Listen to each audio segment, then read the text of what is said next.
todas y todos ustedes. La Sala Regional Guadalajara del Tribunal Electoral del Poder Judicial de la Federación le da la más cordial bienvenida al seminario Construcción de Ciudadanía, Interculturalidad y los Desafíos Democráticos. Transmisión en directo desde las instalaciones de la Biblioteca Iberoamericana Octavio Paz en la ciudad de Guadalajara para el canal de YouTube institucional del Tribunal Electoral del Poder Judicial de la Federación. Acto seguido dejo con ustedes a Alonso Solís, profesor de Filosofía, Teoría Política y Literatura en la Universidad de Guadalajara y actualmente subdirector de esta Biblioteca Iberoamericana Octavio Paz. Por favor.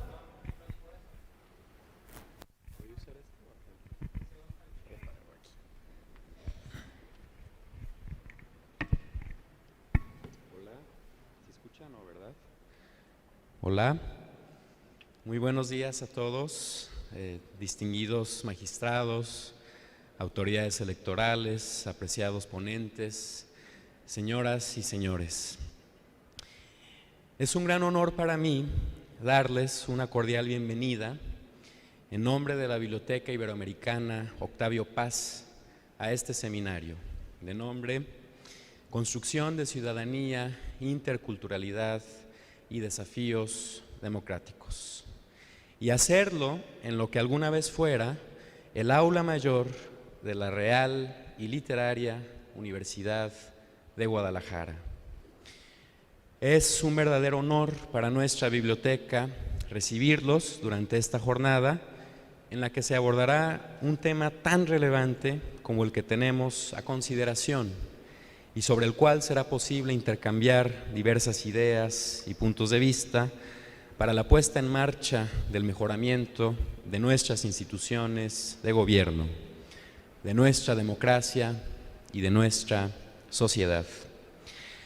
Quisiera darle una especial bienvenida a los consejeros electorales del Instituto Nacional Electoral aquí presentes. Muchas gracias por su presencia.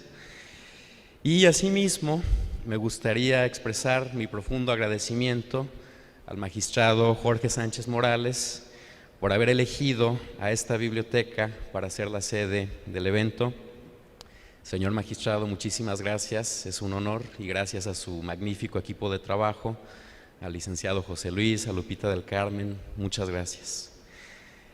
Por último, no quiero proseguir sin saludar y agradecer a todos los ponentes y participantes quienes han aceptado compartir con nosotros su experiencia y su conocimiento. Me gustaría ahora, si me lo permiten, hablarles un poco de este inmueble histórico y de las pinturas murales que decoran esta nave central. La Biblioteca Iberoamericana Octavio Paz fue inaugurada en el marco de la primera cumbre de jefes de Estado y de Gobierno de Iberoamérica, efectuada los días 18 y 19 de julio de 1991. Uno de los acuerdos de la Declaración de Guadalajara fue que en cada ciudad donde se llevara a cabo la reunión se formara una biblioteca, cuya temática fuera exclusivamente la referente a los países iberoamericanos. Esta es la primera biblioteca conformada entre los gobiernos federal, estatal y la Universidad de Guadalajara, con el propósito de mostrar la producción artística e intelectual de esta región. Lleva el nombre de Octavio Paz en homenaje a nuestro poeta y ensayista, Premio Nobel de Literatura, 1990. Esta biblioteca está asentada en el extemplo de Santo Tomás, que fue construido por la Compañía de Jesús y que junto con el colegio del mismo nombre formaba la principal base de los jesuitas en el occidente de la Nueva España. La construcción de este conjunto arquitectónico se inició en 1591, con la expulsión de los jesuitas por mandato del rey español Carlos IV en 1767. el inmueble pasó al poder del gobierno de la Nueva Galicia. En esta ciudad existía la inquietud de abrir una universidad, idea que cristalizó en 1792 por la presión que hicieron grandes personalidades, entre ellos el obispo Fray Antonio Alcalde. Y fue así como nació la Real y Literaria Universidad de Guadalajara, cuya primera sede fue el Colegio y Extemplo de Santo Tomás de Aquino. Por lo que se refiere a las pinturas murales que decoran esta nave central, datan de 1925. Son obra de los artistas plásticos Amado de la Cueva y David Alfaro Siqueiros.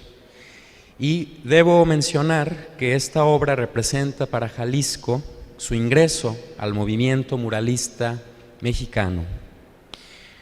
La doctrina del movimiento muralista se basaba principalmente en 3 puntos. Primero, la creación de un arte nacional, enraizado en el pasado indígena de México. Segundo, la producción de obras monumentales que fueran del dominio público. Y por último, una clara posición del arte al servicio de las ideas y las luchas revolucionarias.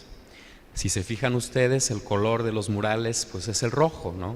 El color del socialismo por antonomasia, y estas estrellas que tenemos delante de nosotros, frente a nosotros, son conocidas como las estrellas del socialismo.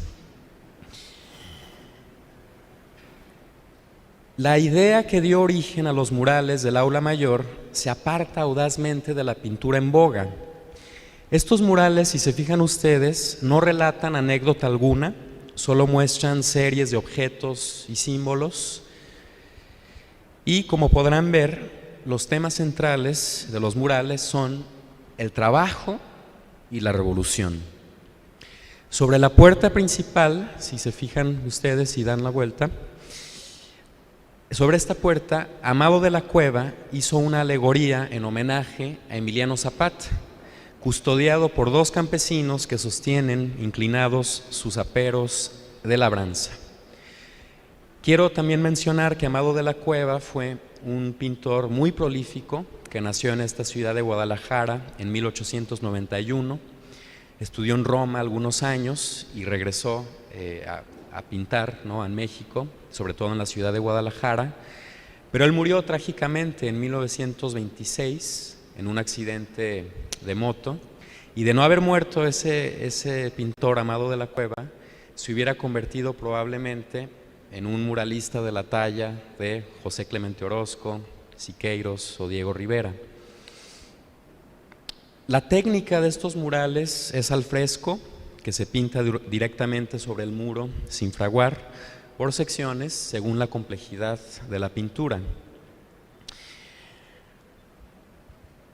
No quiero dejar de mencionar que esta biblioteca iberoamericana tuvo como director de 1992 a 2018 a Fernando del Paso, mexicano universal, artista plástico, novelista y poeta. Don Fernando del Paso, como ustedes saben, falleció el pasado 14 de noviembre. En unos meses más vamos a conmemorar su primer aniversario luctuoso y esta biblioteca le rendirá una serie de homenajes, pero quisiera mencionar que esta biblioteca será por siempre la casa de Fernando del Paso.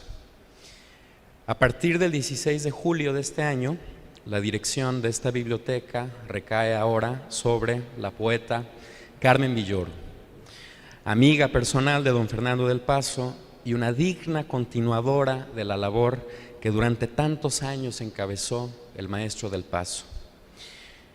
Quisiera comentarles que esta nueva administración está comprometida a renovar y reestructurar esta biblioteca a fin de darle mayor relevancia pública, fomentar de manera más activa la lectura y organizar más actividades intelectuales y culturales. Nos llena de muchísimo orgullo poder decir que el primer evento que se hace bajo esta nueva administración trate sobre democracia, pluralismo, ciudadanía y respeto a la diversidad cultural. Nos llena de orgullo porque tanto la maestra Villoro como su servidor pretendemos que la biblioteca se convierta en un centro para promover la tolerancia, la crítica, la libertad y la cultura. Estamos convencidos de que este seminario, que lleva el nombre de Construcción de Ciudadanía, Interculturalidad y los Desafíos Democráticos, se consolidará como un vehículo crucial para la discusión y avance de políticas importantes para el desarrollo de nuestro país. Quiero, antes de terminar, simplemente darle la bienvenida también a la licenciada Doralicia Martínez Valero, directora general de Asuntos Electorales de Grupo Televisa, al magistrado José Luis Vargas Valdés, de la Sala Superior del Tribunal Electoral del Poder Judicial de la Federación, al doctor Francisco Javier Guerrero Aguirre, secretario para el fortalecimiento de la democracia de la Organización de Estados Americanos, y a Ricardo Suro Gutiérrez, fiscal especializado en materia de delitos electorales. No me resta sino desearles el mayor de los éxitos, agradecerles a todos y decirles que estoy seguro que estas discusiones serán muy estimulantes para todos nosotros y serán clave para el fortalecimiento de la democracia de nuestro país. Muchísimas gracias.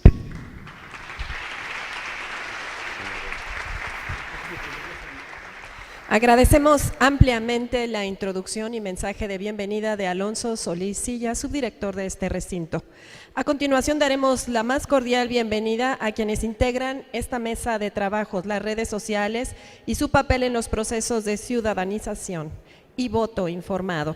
Damos la más cordial bienvenida a quien es magistrado de la Sala Superior del Tribunal Electoral, José Luis Vargas.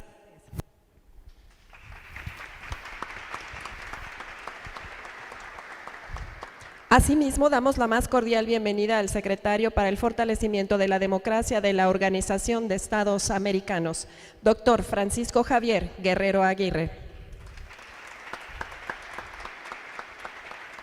Con el mismo agrado saludamos a quien es consejera del Instituto Nacional Electoral, Dania Paola Rabel Cuevas.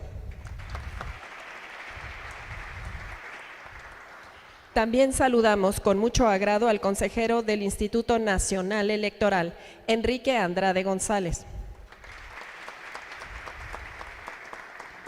Para moderar esta mesa estará con nosotros la directora general de Asuntos Electorales de Grupo Televisa, la licenciada Dora Alicia Martínez Valero. Y para relatar estará con nosotros el fiscal especializado en materia de delitos electorales del Estado de Jalisco, Ricardo Suro Gutiérrez. Muy bienvenido. Sin más preámbulo, damos el uso de la voz a la moderadora de la mesa, licenciada Martínez Valero, por favor. Gracias, buenos días a todos. Gracias a la Sala Regional por esta invitación.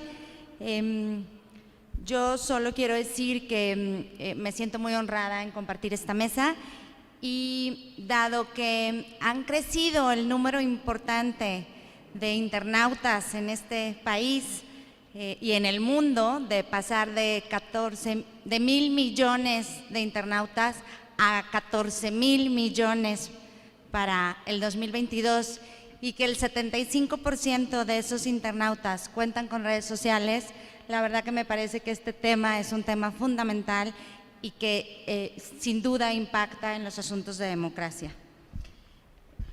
Vamos a otorgar ahora el uso de la voz a la consejera maestra Dania Rabel. Dania, ella es licenciada de Derecho por la Universidad La Salle y maestra de Derechos Humanos por la Universidad Autónoma de Ciudad Juárez en colaboración con la Comisión Nacional de Derechos Humanos. Ocupó el cargo de consejera electoral en el Instituto Electoral del Distrito Federal. Durante ese periodo fue presidenta de la Comisión de Asociaciones Políticas, de la Comisión Provisional para integrar los procedimientos por presuntas irregularidades de los consejeros electorales distritales y de la Comisión de Normatividad y Transparencia. Actualmente es consejera electoral del Instituto Nacional Electoral e integra las comisiones de vinculación con organismos públicos locales, Registro Federal de Electores, del Servicio Profesional Electoral y de las comisiones temporales para el fortalecimiento de la igualdad de género y no discriminación y la del seguimiento de procesos electorales 2018-2019. Cuenta con diversas publicaciones, una de ellas un ensayo denominado La Reforma Política Electoral 2014, La muerte del federalismo, en el libro titulado La Constitución a debate, un siglo de vigencia. Ha sido observadora electoral en las elecciones de 2016 en los Estados Unidos. Consejera, tienes 10 minutos. Muy buenos días a todos y a todas. La verdad es que me cuesta un poco de trabajo como que quedarme sentada, entonces me voy a parar. Traigo una presentación, les agradecería muchísimo si la pudieran poner, por favor, para poderla seguir. En primer momento quiero agradecer mucho la invitación a la Sala Regional de Guadalajara por la invitación para formar parte de esta mesa, particularmente al presidente de la Sala Regional. Muchas gracias por hacerme partícipe de esta mesa sobre redes sociales, medios digitales y sus implicaciones en la ciudadanización y el voto informado. Creo que es innegable la importancia que tienen hoy por hoy las redes sociales y los medios digitales. No podemos olvidarlo y bueno, y aunque quisiéramos olvidarlo, cuando tenemos personajes como el presidente de Estados Unidos, que en realidad está gobernando a través de Twitter, pues es imposible olvidarlo, ¿no? Cuando vemos que él dicta medidas económicas a través de tweets y también hace política exterior a través de este medio, pues es evidente la relevancia que hoy por hoy tienen ya las redes sociales. Ahora, conscientes de este contexto en el que vivimos, pues las autoridades electorales, las autoridades en general, las instituciones y los partidos políticos tenemos que adaptarnos a esta nueva forma de comunicación que, hay que decir, además no está exenta de retos. Yo quiero enfocarme un poco en la exposición que traigo el día de hoy para ustedes, justamente en este tema, los retos que nos implican esta nueva forma de comunicación. ¿Podemos pasar, por favor, a la siguiente? Como ya decía la moderadora de la mesa, si podíamos pasar, se los agradecería mucho. Gracias. Como ya decía la moderadora de la mesa, se van incrementando cada vez más las personas que utilizan las redes sociales, que utilizan el Internet. Según la encuesta nacional sobre disponibilidad y uso de tecnologías de la información en los hogares, en 2018, 74.3 millones de usuarios de Internet eran los que había en México. Y las y los usuarios de 25 a 34 años, seguido por el grupo de 18 a 24 años de edad, son quienes utilizan más el Internet. Aquí me quiero detener un poco porque hay algo que me llamó la atención cuando yo leía estos datos. Dentro de este rango de edad se encuentran el grupo etario que menos participan en las elecciones. Eso es algo que llama la atención. Luego, ¿qué es lo que más consulta la gente cuando va a Internet? Pues en primer lugar, temas de entretenimiento, en segundo, comunicación y por último, obtención de información en un 86.9%. Creo que si consideramos esto, podemos ver que se vuelven las redes sociales un gran caldo de cultivo cuando la gente acude a ellas para obtener información, pero en este ámbito impera el anonimato. Entonces, pues es un gran caldo de cultivo para la propagación de informaciones falsas. Luego, la Asociación de Internet MX en 2018 dijo que 9 de cada 10 mexicanos se informaron sobre el proceso electoral a través de las redes. 9 de cada 10. Siendo los principales grupos etarios de los 25 a los 34 años, con 25 millones de usuarios, y los de 18 a 24 años, con 24 millones de usuarios. A ver, aquí hay que decir otra cosa.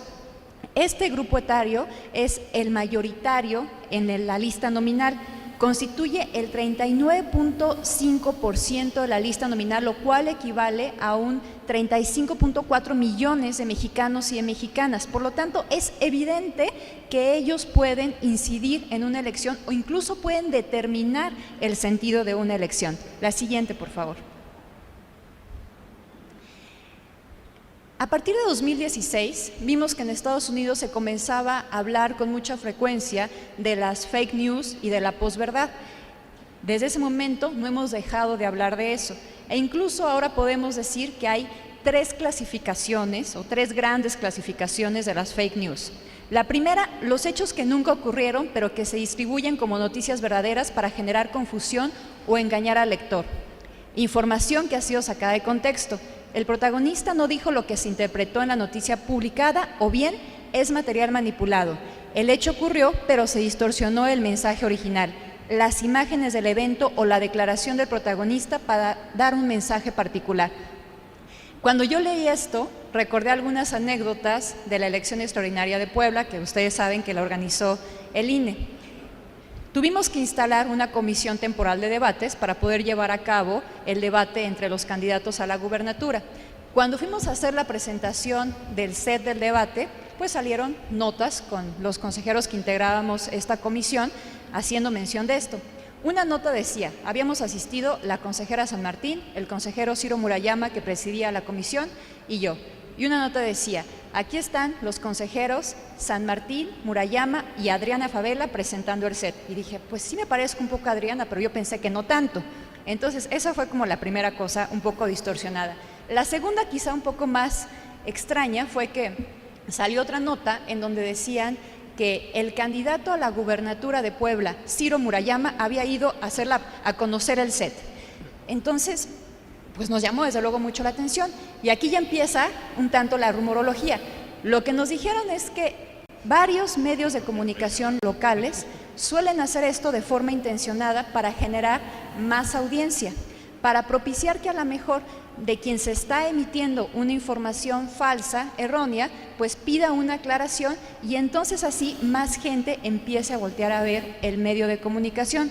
La última que me ocurrió, que también tiene que ver con Puebla, la semana pasada fue al tercer encuentro de observatorios de participación política de las mujeres de los locales con el nacional. A mí me tocó hacer la presentación de los datos de la elección extraordinaria de Puebla, particularmente de la aplicación del principio de paridad en el registro de las candidaturas. Yo mencioné 2 cosas que no sé si eso fue lo que se prestó a la tergiversación. Una que dije, a ver, no se tuvo ninguna candidata para la gubernatura, por lo tanto, pues es evidente que tuvimos a un gobernador, ¿no?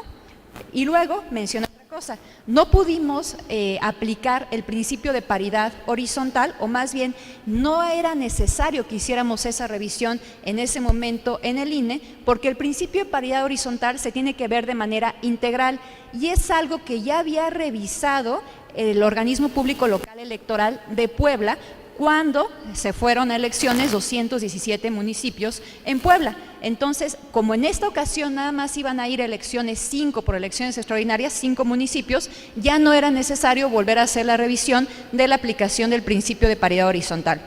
Bueno, pues al día siguiente sale una nota con mi cara enorme diciendo el INE reconoce que no se aplicó el principio de paridad en las elecciones de Puebla. Entonces vemos esa dinámica, estos ejemplos reales de cómo funcionan algunos tipos de fake news. Luego, de acuerdo a una encuesta realizada por Parametría en marzo de 2018, 4 de cada 10 entrevistados dijeron que en los últimos días habían escuchado alguna noticia relacionada con las elecciones de ese año y luego se habían enterado de que era falsa.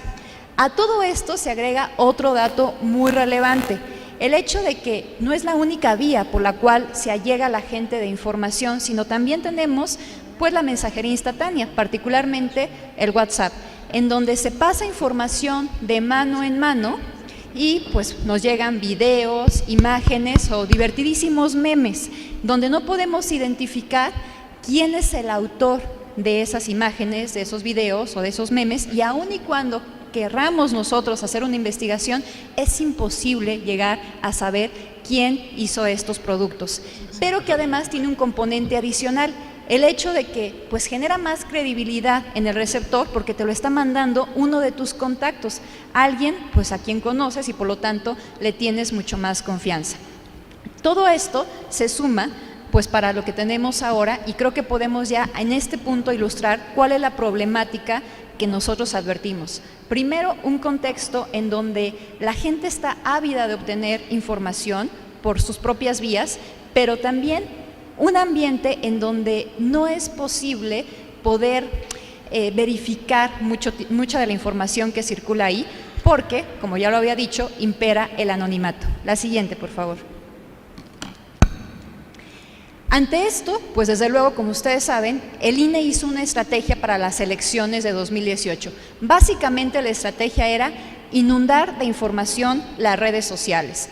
Así lo hicimos y lo que buscábamos era generar información oportuna y veraz para las personas y particularmente en el contexto del proceso electoral. Ahí teníamos una ventaja. La verdad es que nosotros nos convertíamos en el vocero oficial en el marco de las elecciones. Entonces, si por ejemplo, como cada año de repente decían es que se borra el lápiz y por favor lleven su pluma porque nos quieren hacer trampa y nos quieren robar nuestros votos, pues inmediatamente salía el INE, ponía un video y aclaraba la situación.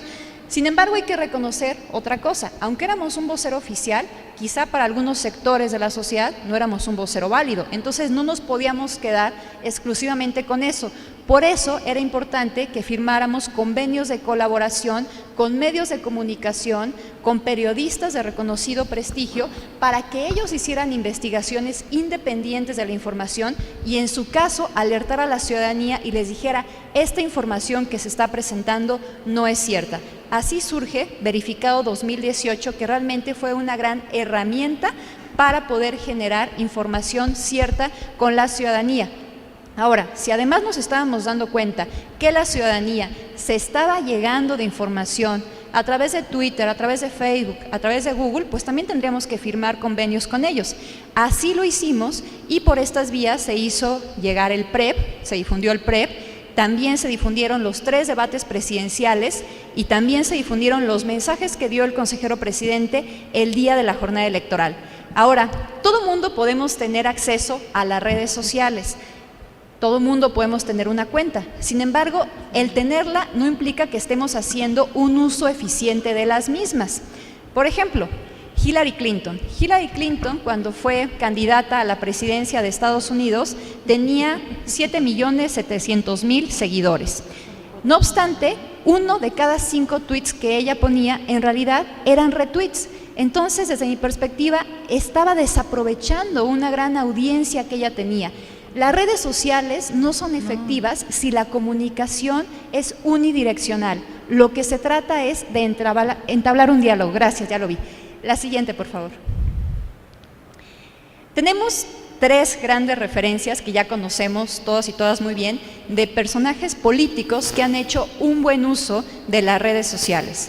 Barack Obama, el Bronco y Pedro Kumamoto. Yo creo que ya podríamos agregar también a esta lista al presidente de Honduras, que también hizo muy buen uso en su campaña de las redes sociales. En este punto quiero referirme a algo que me llamó la atención que decía Barack Obama. La verdad es que todo mundo reconocemos a Barack Obama como un gran orador, como un hombre muy carismático, pero también se le reconoció el uso que hizo de las redes sociales. No obstante, había otro sector que decía: también él hace mucho trabajo de campo, va a todas las poblaciones y se entrevista directamente con la gente, habla con ellos, tiene una interlocución directa. Cuando leí el libro de Barack Obama, La audacia y la esperanza, él decía algo muy interesante. Decía: a ver, yo estoy acostumbrado a hacer trabajo comunitario porque a eso me dedicaba cuando yo trabajaba en Chicago como abogado. Sin embargo, yo debo de reconocer que eso no es efectivo para una campaña, porque muchas veces yo invertía 2 horas para llegar a un poblado, era muy desgastante físicamente hablando, también por los recursos que yo estaba invirtiendo, y cuando llegaba a una casa donde encontraba a 10 personas para que me escucharan. Entonces realmente mi mensaje nada más le llegaba a estas personas y era muy desgastante para mí. Por eso es tan importante el buen uso de los medios masivos de comunicación, porque con mucho menor esfuerzo y además a lo mejor invirtiendo mucho menos recursos se puede llegar a más personas. Ahora, las redes sociales son bien importantes para las candidaturas independientes porque sabemos que no tienen las mismas condiciones en cuanto a financiamiento público y también en cuanto a acceso a radio y televisión para poder competir. Por ejemplo, en el tema del financiamiento público, a los candidatos independientes les corresponde lo que le correspondería a un partido político con un nuevo registro, pero no crean que todo ese dinero se le va a dar a un candidato independiente, no. Lo que le correspondería a un partido político de nuevo registro se va a repartir entre todos los candidatos independientes que se tengan en esa elección para todos los cargos. Y entonces, por ejemplo, en el ámbito federal se va a dividir en 3 bolsas: el 33% para todos los candidatos independientes a la presidencia de la República, el 33% para todos los candidatos independientes a diputaciones y el 33% para todos los candidatos independientes al Senado. Pero supongamos que nada más un candidato independiente para la presidencia de la República logró juntar todas las firmas y obtener el registro. No se va a llevar completo ese 33%. El tope máximo que se puede llevar es la mitad de ese 33%. Entonces es evidente que en las condiciones financieras en las que compiten, pues distan mucho de las que compite un candidato postulado por un partido político. Lo mismo ocurre en el tema de radio y televisión, en donde únicamente tienen acceso a la parte que se reparte de manera igualitaria entre los partidos políticos. Por lo tanto, hacer un buen uso de las redes sociales es indispensable para poderse posicionar y a lo mejor sí lograr esta candidatura. Ya para terminar, ahora sí, lo siento, la siguiente, por favor, juro que la última. A ver, hay una problemática adicional con relación a los medios digitales de comunicación y las redes sociales. No solamente es la propagación de información falsa, sino tiene que ver también con la violencia política contra las mujeres por razón de género. ¿Qué es lo que ocurre? La verdad es que la realidad sí dista del mundo virtual, porque si bien es cierto, a lo mejor en nuestra realidad cotidiana todavía no está permeado el principio de igualdad de género, todavía entre todas las personas, y todavía existen prejuicios y estereotipos de género, lo cierto es que sí existe ya una conciencia más o menos generalizada de que decir o hacer algunas cosas es políticamente incorrecto y va a tener un gran costo político. Digo más o menos porque también se me vienen a la mente algunos ejemplos de Puebla, por ejemplo, ¿no? En donde en el Consejo General del OPLE, un representante de un partido político le dijo a una representante de un partido político que ella lo que requería era un terapeuta, pero un terapeuta sexual. O cuando escuchamos que algún legislador dice que pues si las mujeres quieren no ser acosadas deberían de vestirse menos provocativas cuando van al trabajo.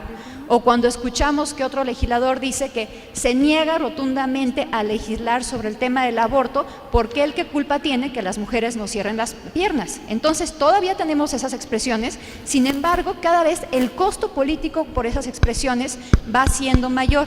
Entonces vemos que hay una mayor autocontención en la vida real. Sin embargo, en el ámbito virtual, en el mundo virtual, lo que vemos es que al imperar el anonimato, pues entonces parece que se vale absolutamente todo. Hemos visto que en este espacio es donde más violencia se ejerce contra las mujeres. ¿Cuál es la solución? Más allá de hablar de temas de derechos humanos y quizá por eso a lo mejor la solución no sería restrictiva por parte de las autoridades, yo diría que eso no es efectivo. Se ha demostrado que si se trata de bajar un contenido de internet, el efecto suele ser contraproducente, porque entonces mucha gente que no tenía idea de que existía eso, pues empieza a tener el morbo por saber qué es lo que pasó y empieza a generar más demanda de ese contenido y se empieza a reproducir más hasta que se viralice.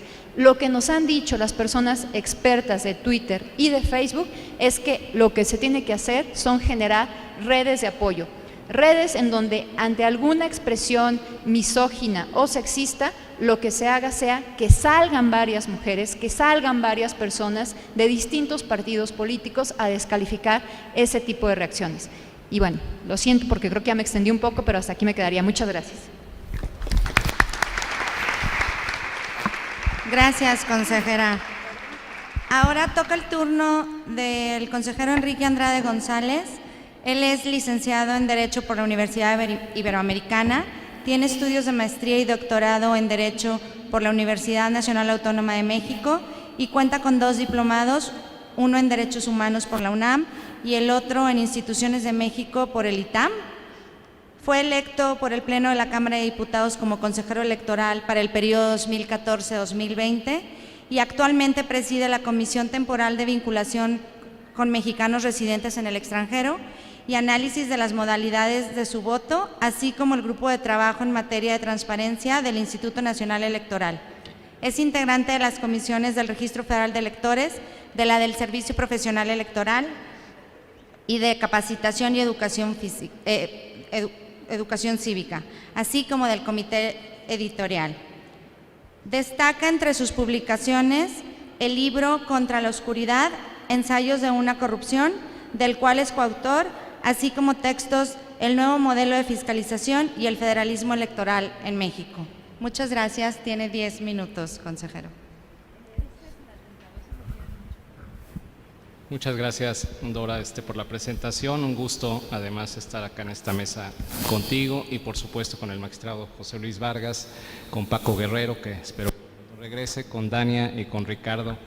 Verdaderamente es un gusto estar acá, en este lugar, además, tan bonito. Agradezco la invitación al magistrado presidente de la sala regional, a la magistrada y magistrados que integran la sala. Muchas gracias, Jorge, por la invitación y, bueno, saludar a nuestros amigos, el presidente del organismo público local y presidente magistrado también de Durango. Muchas gracias y un gusto saludarlos por acá. Déjenme platicarles un poco de qué se ha vivido desde parte de la autoridad electoral con el tema de redes sociales y con el tema de lo que está en las campañas prácticamente que hemos estado viendo desde 2015, en 2018, 2019 y lo que puede avisorarse a futuro que puede estar pasando y cómo estamos preparándonos aparentemente o qué nos falta en el marco normativo y además desde la parte de la experiencia del INE y del Tribunal Electoral. En principio, bueno, la presentación si quieren la vamos pasando.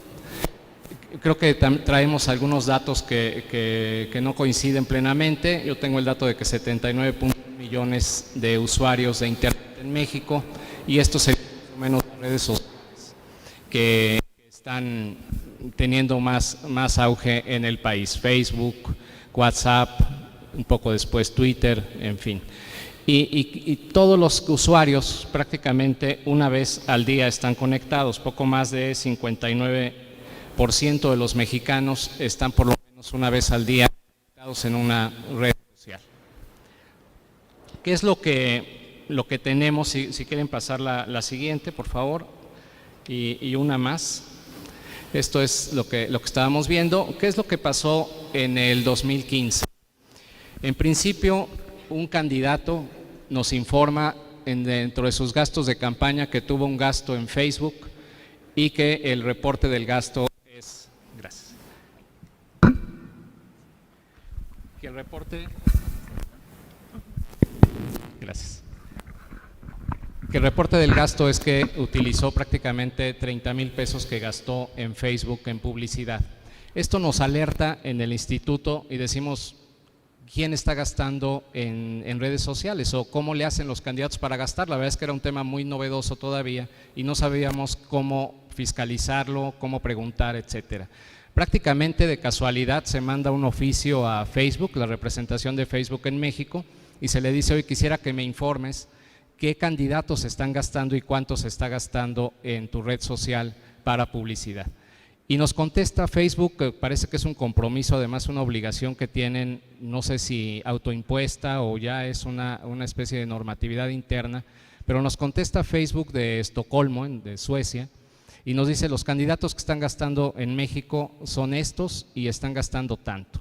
Entonces, bueno, desde ahí nos damos cuenta de que realmente sí hay un gasto en publicidad que hacen los candidatos y precandidatos en los partidos políticos y que además las redes sociales sí tienen la obligación de estarnos informando. Ya en el 2018 se activa prácticamente un operativo ya especial para estar monitoreando permanentemente las redes sociales y ver qué es lo que están gastando los candidatos y qué es lo que nos están informando a nosotros. Ahí hemos ya detectado cuestiones pues bastante interesantes de lo que están gastando y de lo que nos están reportando de gastos en Internet.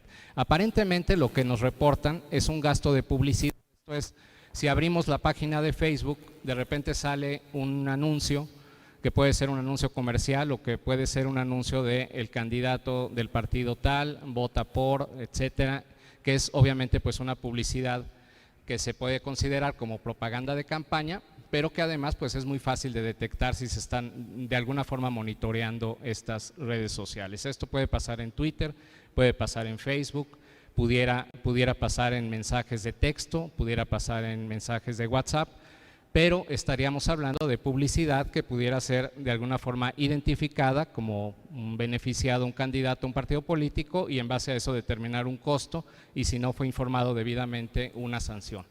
Nuestro reglamento de fiscalización cada vez se fue, digamos que adecuando a esta complejidad de detectar los gastos en redes sociales, y lo que dice es que no solamente nos tienen que informar si contrataron con un tercero, porque normalmente el contrato era, bueno, sí, este partido político contrató publicidad en Facebook y en Twitter, pero nosotros a su vez contratamos una empresa y esa empresa es la que directamente contrató con la red social, es decir, no tenemos el contrato y no te podemos informar cuánto estamos gastando.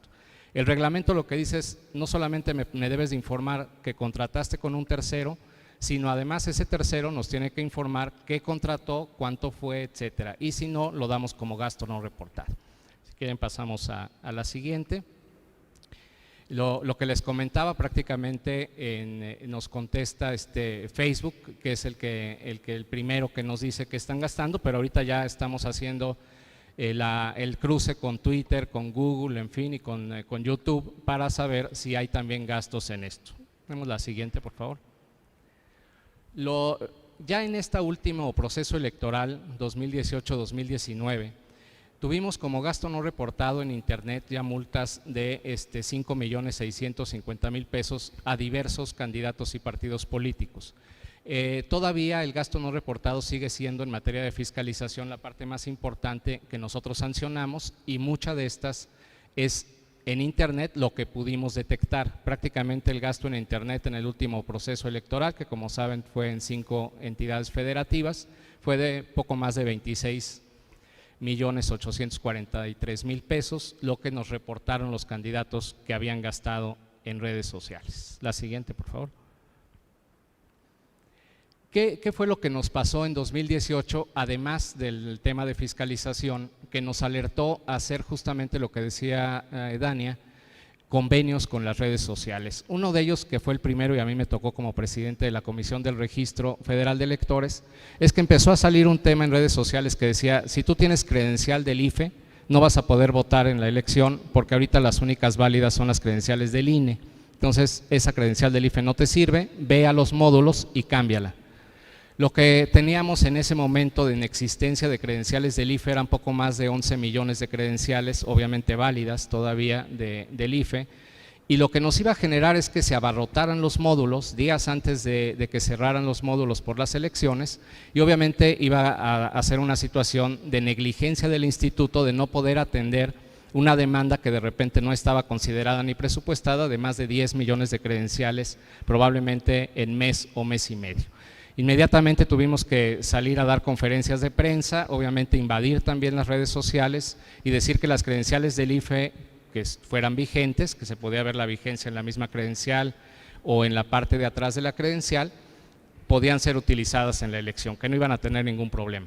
Pero además lo que también hicimos fue buscar a las redes sociales y hacer estos convenios. Los convenios no eran, la verdad, tan complicados.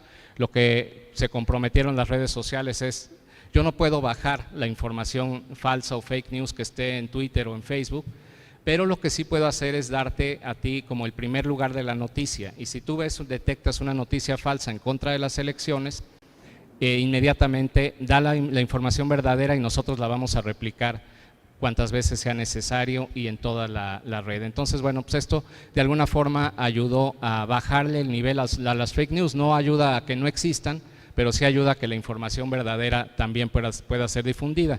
Algo que pasó también fue la alianza con verificado.com y todo este movimiento que se hizo para alertar a los ciudadanos de decir, si no estás seguro de que la información que estás viendo es verdadera, tienes que verificarla con verificado.com. Hay también otra de las cuestiones que son muy recientes, los mensajes de SMS que se mandaron, en este caso fue el actual gobernador de Nuevo León cuando fue candidato para la gubernatura, que mandó por poco más de 1 millón de mensajes de texto a distintos teléfonos, obviamente haciendo publicidad de campaña. Acabamos de sancionarlo en esta semana, poco más de 600,000 pesos por haber mandado estos mensajes, una empresa, es decir, una aportación de tercero que no había sido reportada. Esto es seguramente parte de lo que podemos estar viviendo. ¿Cuál es el tema también que estamos viendo? Que es el uso de datos personales que nosotros mismos le damos a las aplicaciones. Justamente me puse a ver cuáles eran las condiciones de contratación de Snapchat, de las fotos, y prácticamente le autorizamos a que dé nuestros datos personales, los venda, los pueda utilizar un tercero, etcétera. O sea, es algo que nosotros mismos consentimos. Obviamente esto está en letras muy chiquitas y en la página 400 del contrato que firmamos, simplemente con aceptar la aplicación. Entonces, ese creo que es un tema interesante, lo que nosotros estamos permitiendo a esta red social y obviamente lo que esta red social puede hacer con partidos políticos, candidatos, empresas, terceros, ciudadanos que estén interesados en beneficiar o en perjudicar a un determinado candidato.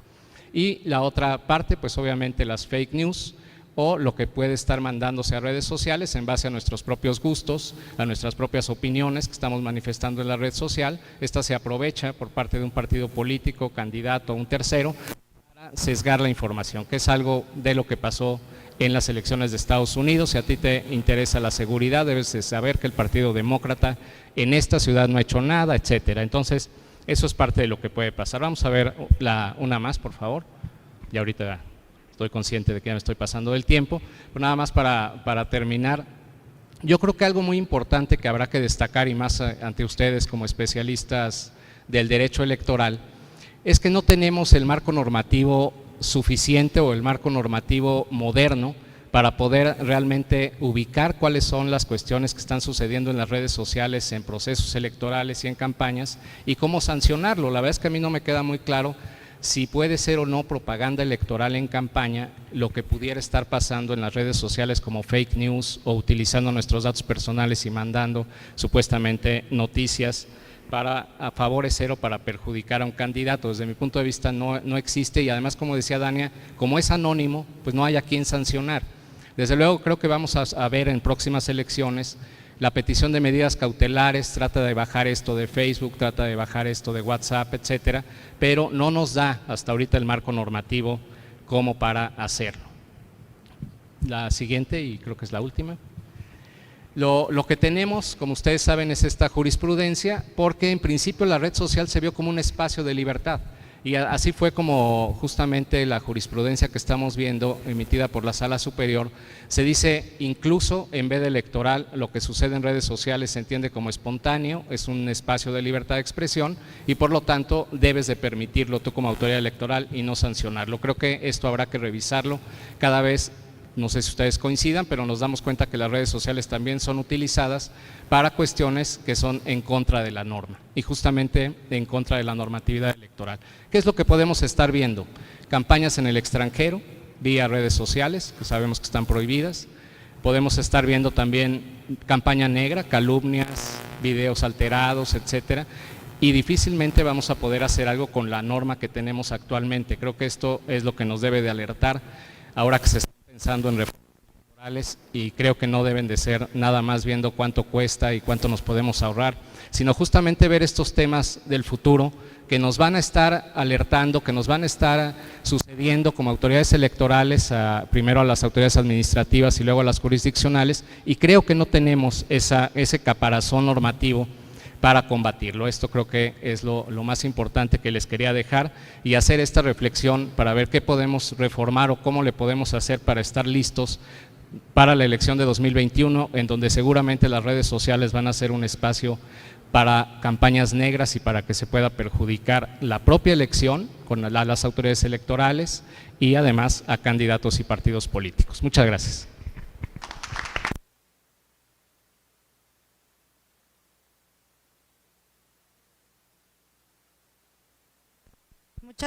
Muchas gracias, consejero. Toca ahora el turno al doctor Francisco Javier Guerrero Aguirre. es doctor en Relaciones Internacionales y maestro en Análisis de Conflictos Internacionales de la Universidad de Kent en Canterbury, Inglaterra, y en enero de 2008 fue elegido como uno de los 5 beneficiarios mexicanos de la reconocida beca Eisenhower. Actualmente es secretario de Fortalecimiento de la Democracia de la Organización de Estados Americanos, en donde 2015 tiene a su cargo la defensa, promoción y consolidación de los ideales y valores democráticos del continente. La Secretaría para el Fortalecimiento de la Democracia trabaja junto con Estados miembros en la elaboración de programas para atender, entre otros temas, las misiones de observación electoral y de cooperación electoral, la prevención de conflictos sociales, las misiones especiales como la de apoyo al proceso de paz en Colombia, la misión contra la corrupción y la impunidad en Honduras y las misiones de paz. Tiene 10 minutos, secretario. Muchas gracias, Dora. Primero quiero decir que me siento emocionado de estar en este lugar. No sé si ustedes no se sienten emocionados de estar en un lugar histórico como este. Además, estar en la ciudad de Guadalajara, cuna de mis Chivas tan queridas. Espero no haya mucha gente del Atlas y de América aquí, pero sé que los conocedores le van a las Chivas. Y no puedo más que agradecerle a Jorge Sánchez en especial la invitación, a mis amigos de la sala, y por supuesto pues muy contento de estar compartiendo esta mesa con amigos de muchos años. En esta mesa estamos personas que hemos tenido que ver, o por lo menos que han tenido que ver, como mi caso, pero personalidades como José Luis Vargas, que ahora tiene una responsabilidad muy importante en el tribunal. Como ustedes saben, la Sala Superior es la última palabra en materia jurisdiccional. Dania y Enrique, que pues hemos sido compañeros de lucha en el antiguo Instituto Federal Electoral, y Dora, que fue también compañera nuestra en la mesa del Consejo General como representante de un partido político.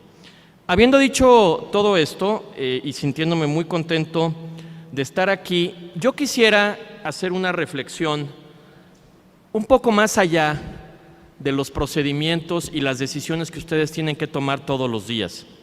Porque mientras escuchaba a Enrique y a Dania hablar, pensaba en que qué difícil, qué complicado es ser autoridad electoral en esta época.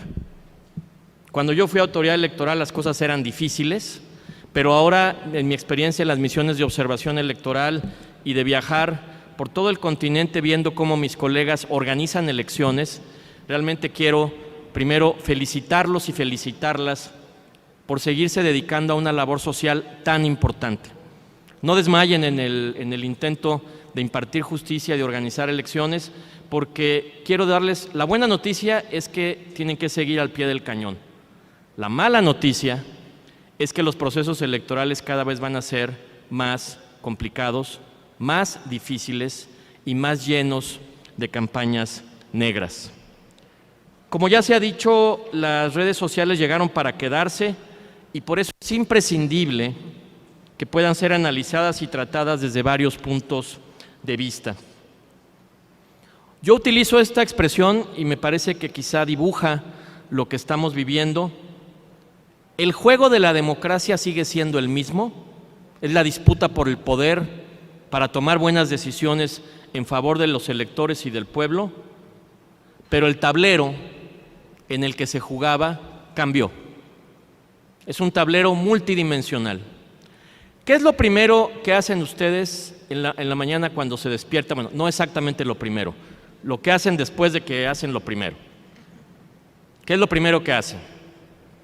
Toman esto y revisan qué fue lo que pasó en su entorno personal, en su entorno familiar y en su entorno político.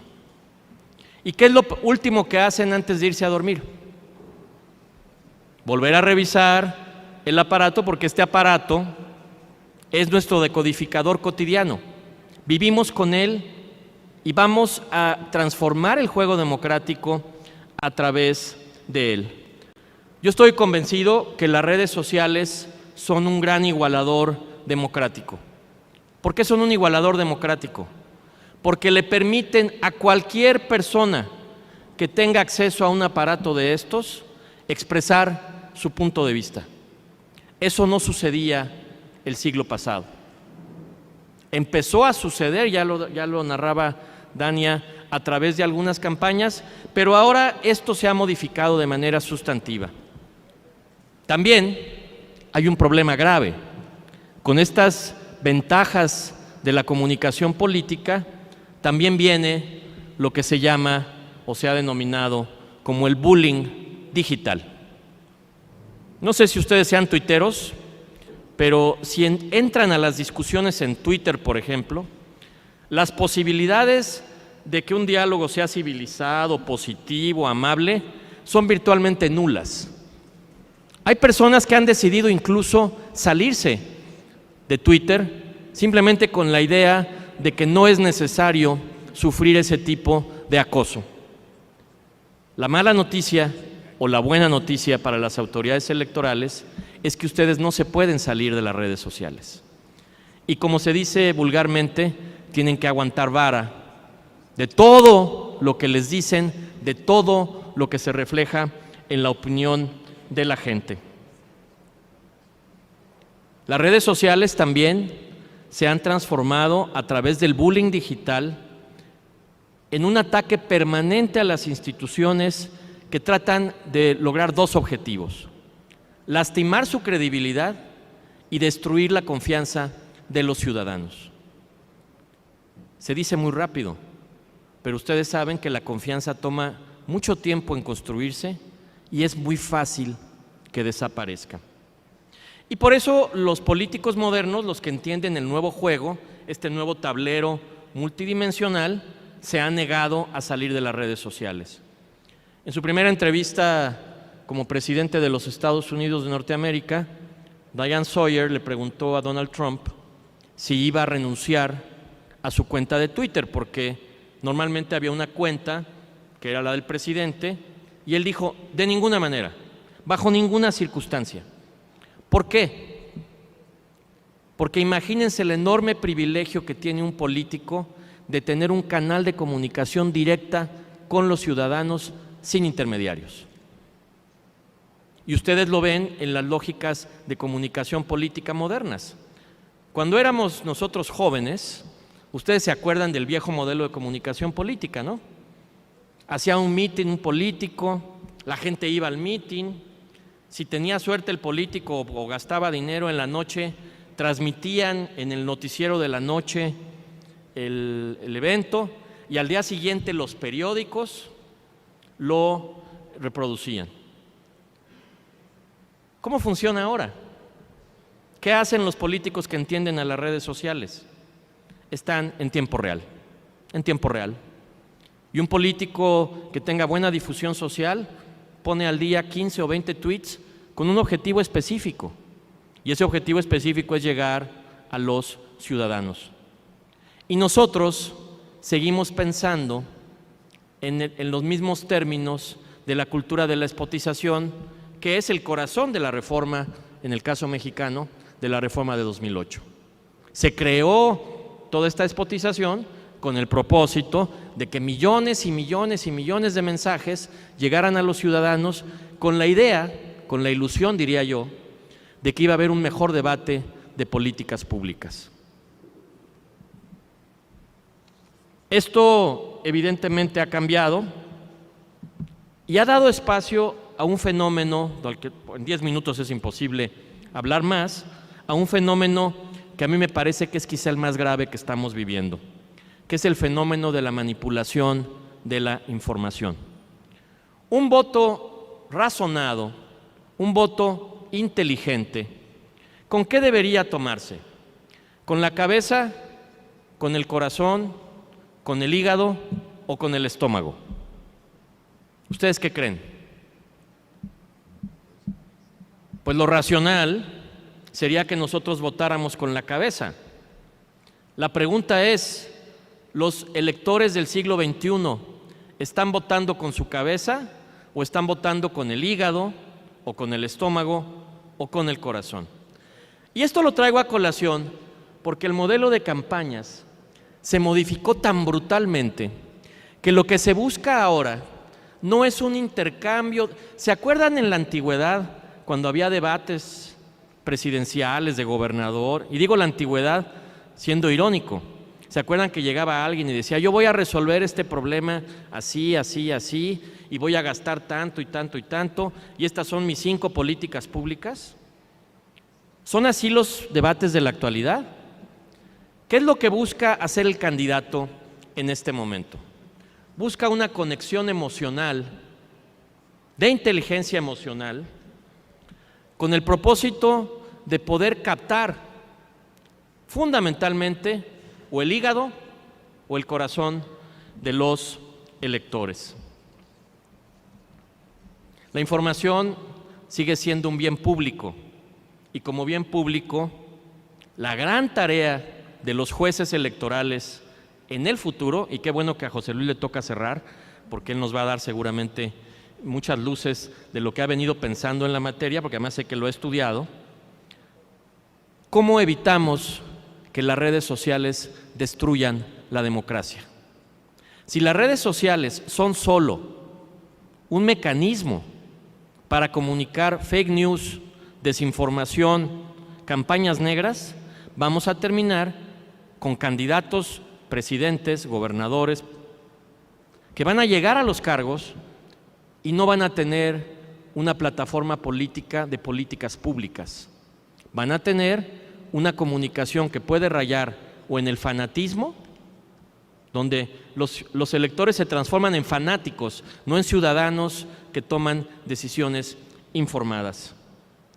Hay muchos escritos al respecto, voy a dejarle al relator mi presentación, obviamente no hay forma, además ya me amonestaron, ya tengo la tarjeta amarilla, así que tengo que terminar, pero terminaría con algunas expresiones de algunas personas.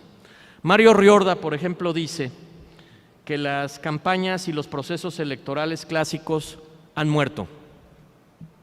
Antes tenían una función relevante y servían como un espacio de debate público en torno a posibles soluciones a problemas específicos y a desafíos concretos. En el nuevo tablero en el que se juega la democracia, pareciera que cuentan más la velocidad instantánea en la respuesta, las imágenes impactantes y las emociones que la disputa racional por el poder.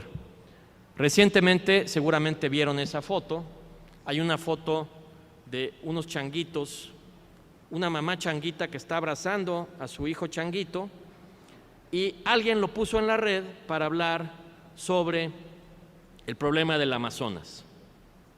Les hago una pregunta. ¿Cuál fue su impulso los que están en Twitter cuando vieron esa foto? Retuitear, ¿no? Poner un like.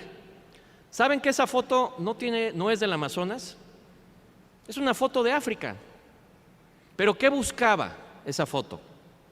Que ustedes, que nosotros, nos sintamos indignados por un fenómeno que está sucediendo. Bueno, eso mismo acontece en todas las campañas electorales. Concluyo diciendo lo siguiente. Si tuviéramos que escoger el gran tema para la democracia en este siglo, sin duda, el tema más complejo y apasionante para quienes organizan elecciones, para quienes las juzgan, son sin duda el papel de las redes sociales. Así que, si todavía tienen ustedes algún prurito de resistencia o de precaución con las redes, yo los invito a que lo abandonen, a que se pongan a estudiar el tema. Lo estamos haciendo todos los organismos internacionales, porque lo que vemos hacia adelante, y con esto concluyo, en mi experiencia reciente, la campaña electoral en El Salvador eligió al primer presidente millennial, a Bukele, que hizo su campaña casi de manera completa en Facebook. Y en el caso de Brasil, el presidente Bolsonaro hizo virtualmente su campaña completa en WhatsApp. Entonces, habría que preguntarse, ¿el modelo legal con el que contamos actualmente es suficiente para hacer este arbitraje político y esta organización de procesos electorales como lo teníamos en el siglo pasado? La respuesta es muy clara, es muy precisa: no. No es suficiente, y por eso habrá que innovar, y por eso las buenas prácticas internacionales Yo felicito, por cierto, al Instituto Nacional Electoral por todo lo que hizo en la campaña del 18 en relación a Twitter, en relación a Facebook. Es un ejemplo internacional positivo de buenas prácticas y obviamente estaremos muy atentos a lo que las autoridades jurisdiccionales vayan decidiendo, porque las sentencias en esta materia, en el caso mexicano, serán las que abran la brecha para poder juzgar en el futuro. Les agradezco mucho y fue como siempre un gusto estar con ustedes. Muchas gracias. Gracias, Paco. Ahora toca el turno al magistrado José Luis Vargas Valdés. El magistrado José Luis Vargas Valdés es licenciado en Derecho por el Instituto Tecnológico Autónomo de México, el ITAM, y maestro en Derecho Público por la Universidad Pompeu Fabra de Barcelona, España. Cuenta estudios doctorales en Derecho Público con especialidad en Derecho Constitucional por la misma institución. Ha sido titular de la unidad en el Centro de Investigación y Seguridad Nacional CISEN de 2007 a 2010 y fiscal especializado para la atención de delitos electorales en FEPADE de 2010 a 2012. Como magistrado, además de su labor jurisdiccional, tiene el encargo de impulsar y fortalecer la vinculación internacional del tribunal e integra las comisiones de jurisprudencia y de comunicación social. En 2017 fundó la Red Mundial de Justicia Electoral, un foro internacional integrado por cortes, tribunales y órganos judiciales electorales de 26 países y 15 organismos internacionales. Ha sido docente en el ITAM, en el Colmex, en el Instituto de Investigaciones Jurídicas de la UNAM, en el Instituto de Administración Pública del INAP, en la Universidad Veracruzana, en la Universidad Pompeu Fabra, en la Universidad Carlos III y en la Universidad Complutense de Madrid, entre otras. Además, ha publicado para diversos medios de publicación artículos en El Universal, Milenio, Excelsior, Voz y Voto, Este País y Reforma Judicial. Tiene 10 minutos, magistrado. Muchas gracias. Muy buenos días a todos y a todas.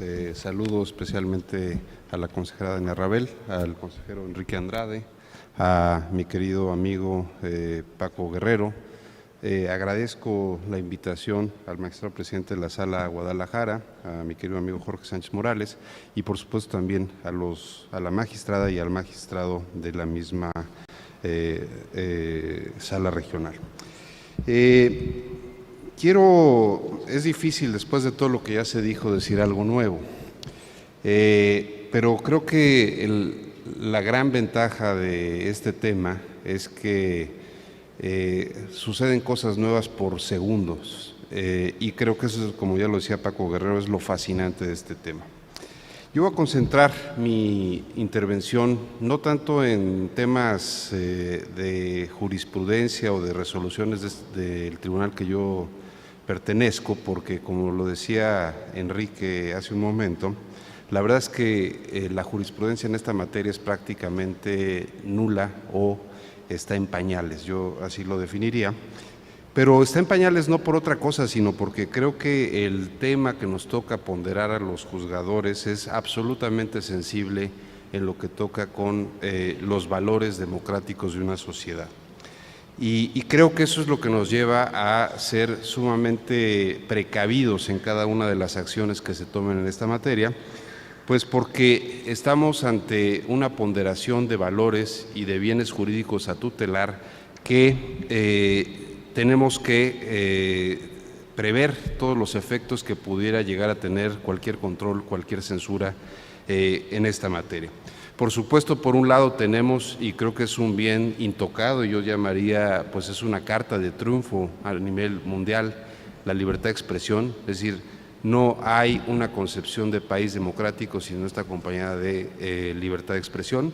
Esa libertad de expresión conlleva un valor y un derecho que es el derecho a la información, y eso obviamente hoy puede llegar a contraponerse con fenómenos que están sucediendo que tienen que ver con la desinformación, con el uso abusivo o negativo de datos personales y por supuesto con una libertad del comercio que puede llegar a generar pues un trastorno a nivel social. Y creo que, ya lo decían hace un momento, creo que no perdamos de vista la parte positiva, porque siempre en estas mesas tendemos a caer en lo negativo de las redes sociales. No perdamos de vista que las redes sociales en materia democrática han generado una aportación fundamental, ya lo decía ahorita Paco, que es básicamente el empoderamiento del ciudadano en una concepción de igualdad para recibir información y de igualdad también para comunicarse frente a autoridades y frente a otros ámbitos sociales a los cuales antes no tenía acceso. Y creo que en ese aspecto es justo donde tenemos un tema fundamental, que es cómo permitir que esos fenómenos positivos de redes sociales sigan permeando, y que son fenómenos que han permitido incluso derrocar dictaduras como es la primavera árabe. Es decir, entendamos que es una herramienta que tiene una positividad y que la censura tiene que tener absoluto cuidado y controles para no generar esto que ha llamado este autor israelí Yuval Harari la dictadura digital. Tratándose de eso, yo lo que hoy quisiera brevemente darles a conocer, desde hace 2 años he tenido la oportunidad de encabezar un grupo que justo se ha dedicado a tratar el tema de redes sociales en democracia, y hemos emitido hace recientemente poco, el 20 de junio de 2019, en la Comisión de Venecia, que como algunos saben es el Consejo Consultivo del Consejo de Europa. ¿Y por qué el Consejo de Europa? Porque yo creo, sin temor a equivocarme, que el continente europeo sin duda es el continente que tiene el desarrollo democrático más avanzado, no solo a nivel jurídico, sino en la práctica y sobre todo asumido por su sociedad. Y creo que ese es el valor, es decir, en ese foro nos han solicitado a través de más de un año de trabajo que emitiéramos un reporte a la Comisión de Venecia en torno a cuál es el estatus de las redes sociales y el fenómeno en democracia. Y a partir de esa aprobación de ese reporte en junio nos han solicitado que eso lo transformemos en un manual de buenas prácticas que sea un primer índice de cuál tiene que ser posibles caminos de los Estados miembros para encontrar soluciones comunes. Y obviamente eso suena fácil, pero es un trabajo complejísimo a partir de esta naturaleza que ya se mencionaba, entre lo que implica entender un nuevo fenómeno que parte pues donde tiene una cabida los entes privados, los proveedores de servicios, que son proveedores de servicios que influyen de manera determinante en la vida pública, y que, así como efectivamente tiene razón Enrique, que nosotros hemos a través de sentencias señalado y jurisprudencia que debe existir el criterio de espontaneidad, también hemos dicho que en materia de redes sociales y de Internet no es un espacio alegal, es decir, es un espacio que en el momento que incide en la vida pública, el tribunal y la jurisdicción en materia electoral, y tratándose de preservar los valores de equidad y de otros temas que tienen que ver con los derechos político-electorales, el tribunal tiene jurisdicción y tiene capacidad de intervenir para efectos de generar el orden jurídico adecuado. Entendiendo esto y entendiendo que hoy existe estas entidades privadas, Facebook, Twitter y todos los que se han mencionado, que a veces tienen capacidades mayores que algunos estados inclusive, por el manejo, digamos, indiscriminado de datos personales que pueden generar y que pueden albergar al mismo tiempo, es que tenemos que entender la arquitectura de las redes sociales y la red digital. Si no alcanzamos a entender esto que se llama el mundo de los algoritmos, como ya lo decía, nos tenemos que meter a la parte técnica para entender de qué estamos hablando.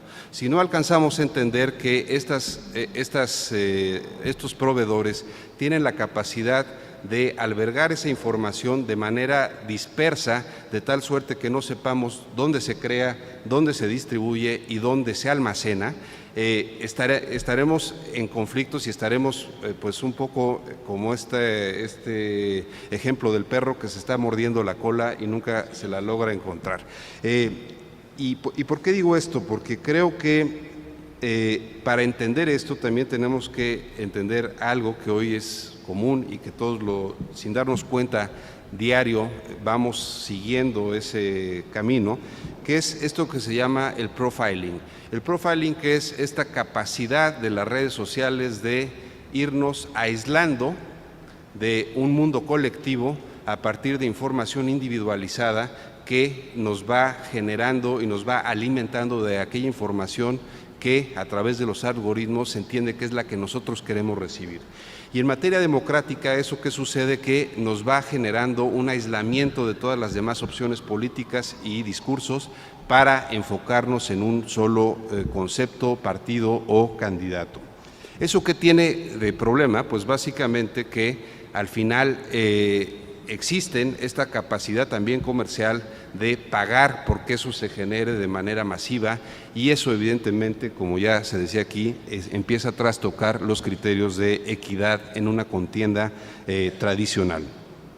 También hay que entender que estas empresas pues tienen una enorme capacidad con esa manipulación también, y lo hemos visto, de pues manipular, chantajear y vender información que son datos personales, y que eso evidentemente lo que nos ha demostrado a nivel internacional es que el fenómeno de Internet y las redes sociales está trastocando no solo el orden jurídico nacional, sino el orden jurídico internacional.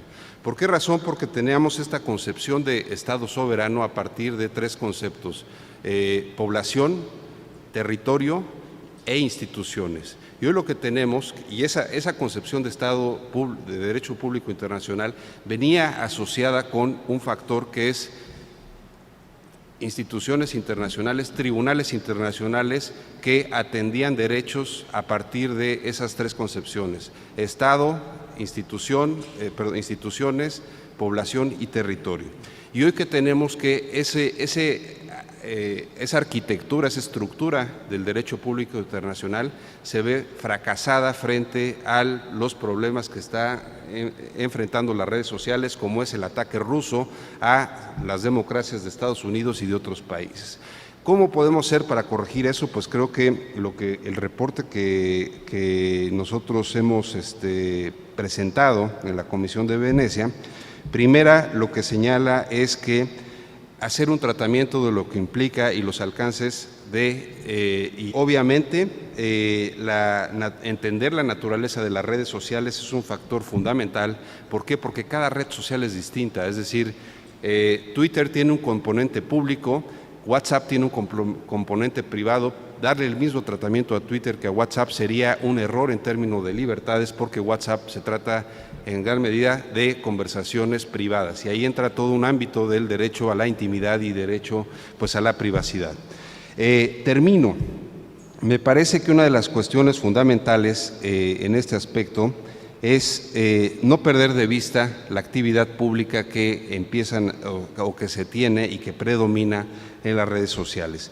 Me parece que para eso es necesario que cada país encuentre soluciones mínimas de un marco jurídico nacional que se vean, digamos, sistematizadas en una nueva legislación internacional que obviamente esté enfocada en las empresas proveedoras de estos servicios. No vistos como un enemigo, vistos como un aliado que, como ustedes saben, hace 10, 15 años existió este mismo fenómeno o más con los problemas ecológicos a nivel mundial. ¿Qué hicieron los gobiernos, qué hicieron las empresas? Generar este concepto de responsabilidad social, ecológica. Hoy que creo que se tiene que encontrar es un concepto de responsabilidad digital de estas empresas.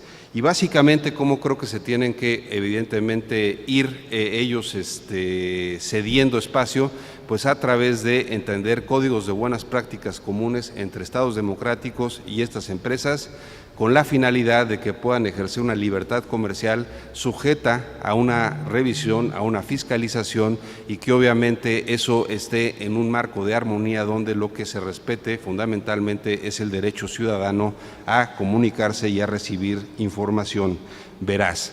Aquí siempre ha existido la duda, y no tengo derecho a recibir información, digamos, falsa.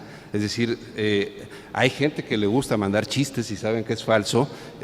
Mi madre a cada rato me llama para preguntarme si eso que parece que le envió una amiga es cierto o no es cierto. Es decir, todos tenemos esos puntos intermedios donde la verdad es que es muy difícil encontrar el punto medio de la censura. Con esto yo culminaría señalando que es un reto que creo que tenemos que emprender entre muy distintas autoridades.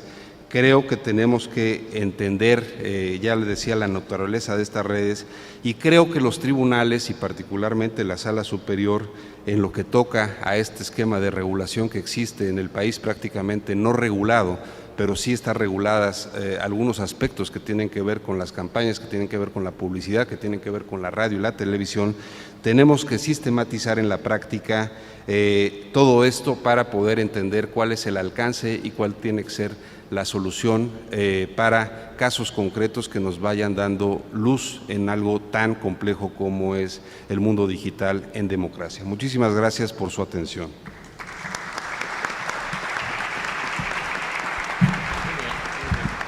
Muchas gracias, magistrado. Bueno, pues muy interesante cómo las redes sociales se han modificado en estos temas y cómo también en muchas ocasiones la gente tiene más datos, pero no necesariamente tienen más información. Ahora vamos a pasar a esta segunda ronda. Entonces tiene el uso de la voz la consejera Dania por 2 minutos. Gracias.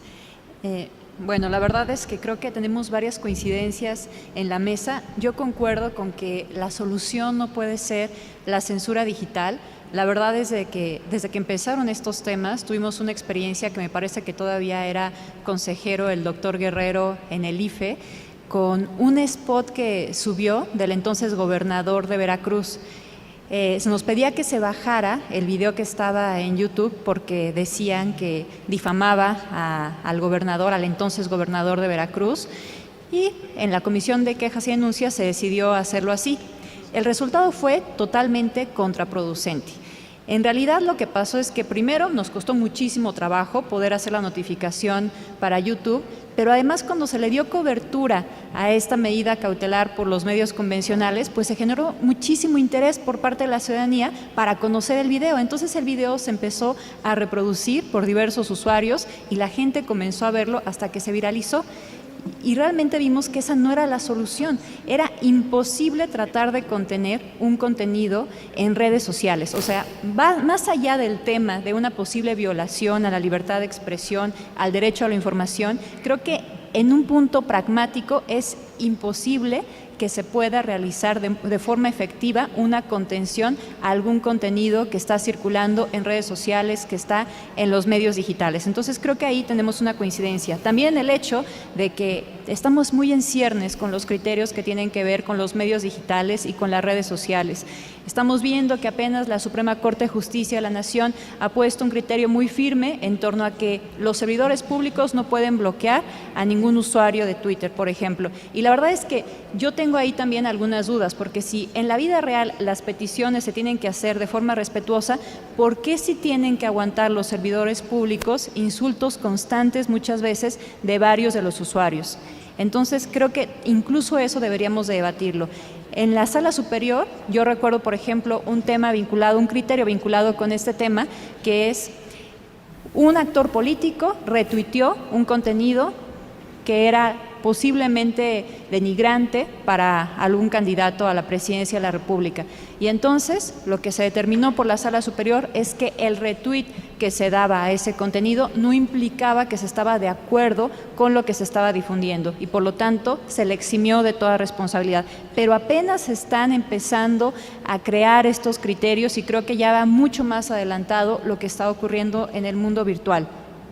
El tema de los algoritmos me resulta también muy interesante porque creo que se abre el debate para saber si es un tema de marketing de las redes sociales que utilizan estos algoritmos para seguir manteniendo el interés de los usuarios o si lo hacen con una intención también de influir y de determinar cierto pensamiento en los consumidores de estas redes sociales. Para concluir, yo quisiera decir que creo que el punto medular es que es indispensable que partidos políticos, instituciones y gobiernos reconozcamos que las redes sociales y los medios digitales son una herramienta fundamental para poder tener comunicación con la ciudadanía, para poder atender sus peticiones, para poder escucharlos. Eso me hace recordar que el día de ayer nos visitó en las instalaciones del Instituto Nacional Electoral la doctora Flavia Piovesan. Ella es comisionada de la Comisión Interamericana de Derechos Humanos y además es relatora de los derechos de la comunidad LGBTI.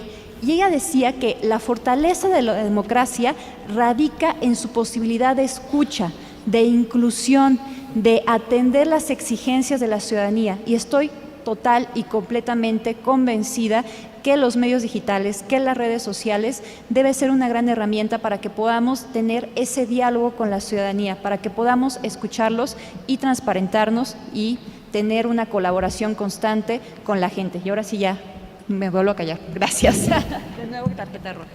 Muchas gracias.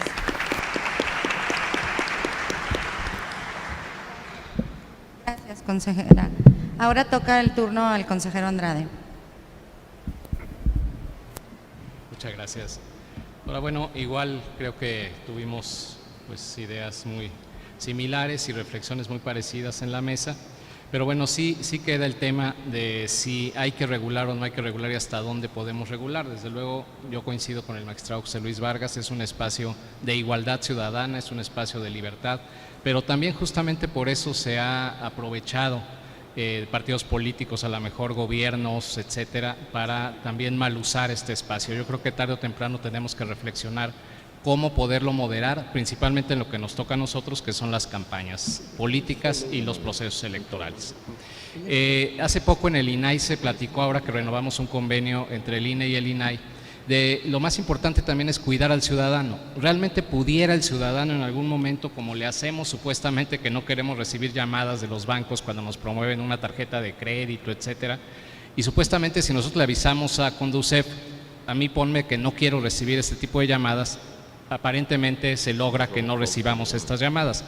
Lo que se proponía en esa ocasión en el INAI era esto, ¿no? Si el ciudadano puede en un momento dado tener el derecho de decir, yo no quiero recibir nada en mi Facebook, no quiero recibir nada en mi WhatsApp, no quiero recibir mensajes de texto, etcétera, y si esto se pudiera lograr realmente hacer, yo lo veo muy difícil, pero fue una propuesta interesante. Como quiera que sea, lo que más nos debe de preocupar es el ciudadano, el manejo de datos personales y la información que le está llegando, que además altera emociones, voto informado, etcétera, en una campaña política.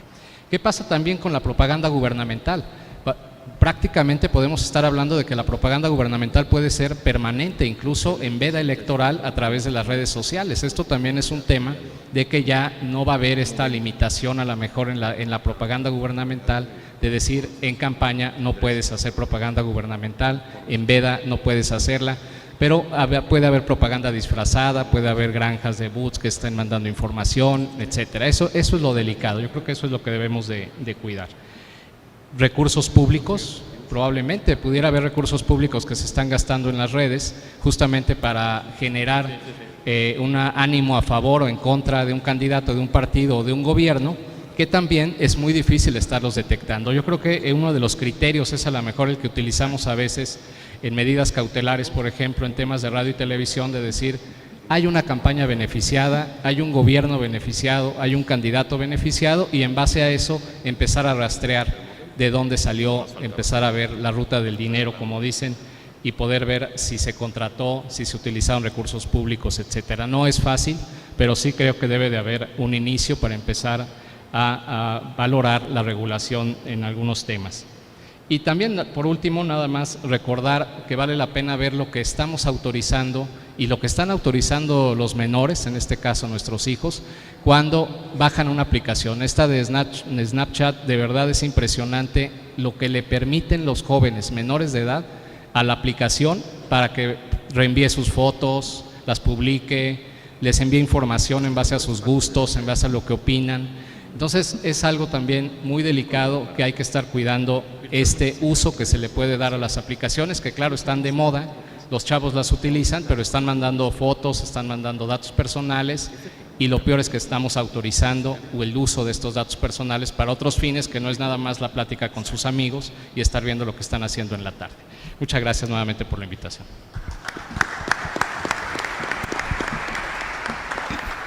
Muchas gracias, consejero. Ahora toca el turno al secretario Paco Guerrero. Muchas gracias. No sé ustedes, pero yo después de que discutimos esto me quedo a veces hasta más confundido, porque como se ha dicho bien en la mesa, este es un tema que incluso desde el punto de vista jurisdiccional está en pañales.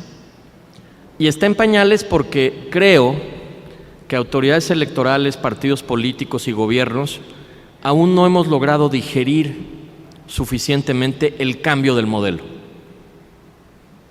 Entonces, al no entender que es un nuevo modelo, el juego es el mismo, la lucha por el poder, pero el modelo cambió sustantivamente. Y comentaba yo con José Luis ahora en corto que el tema de fondo es que los que somos usuarios, tanto de los aparatos como de las redes, virtualmente hemos sometido nuestra información a un control de particulares. Y esa es la realidad. No sé si les pasa cuando viajan, seguramente les pasa. Ustedes viajan a algún lugar y los que usamos Twitter, inmediatamente te empiezan a llegar recomendaciones de ese lugar, te hacen sugerencias. ¿Por qué?